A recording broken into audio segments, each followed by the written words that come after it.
Talk about your family's history. So Schoenheitz family is a family origin from Tyrol in Austria, and they immigrate in Alsace after the 30 Years' War. And they started the wine business in Viroval in 1812. Our actual cellar was actually built in 1809 for a big negociant, but he sold very quickly the business to our family. So we did wine for a pretty long time until the First World War. But during First World War, most of the vineyard next to the village was destroyed because it was only 5 minutes from one of the biggest battlefields in the region. And so after First World War, they start rebuilding the vineyard, but they didn't really have time to rebuild everything because during Second World War, the German army actually destroyed the whole village. So there were no more vineyards and no more cellars.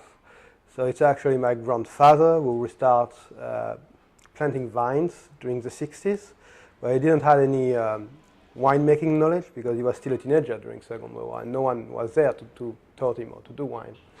And he was in cooperative, so after the 60s. And it's my father and mother, my parents, who restart winemaking in 1980 because they studied viticulture and enology in Bonn in Burgundy and wanted to make their own wine.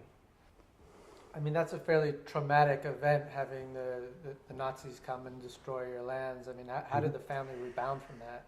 Well, it's not an uncommon history in Alsace.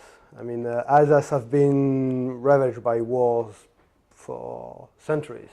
The Second World War was just the last war they had, but in first place, Alsace was part of Austrian Empire and swapped sides with French when Louis XIV conquers the region. And when he conquered the region, he killed like 80% of the population, so it wasn't the first time. And Alsace became German again after the 7 Years' War between Prussian and the Empire of Napoleon III. Sorry, and stayed German until the First World War. And during the First World War, there was actually quite a lot of damage, probably more damage in Alsace than during the Second.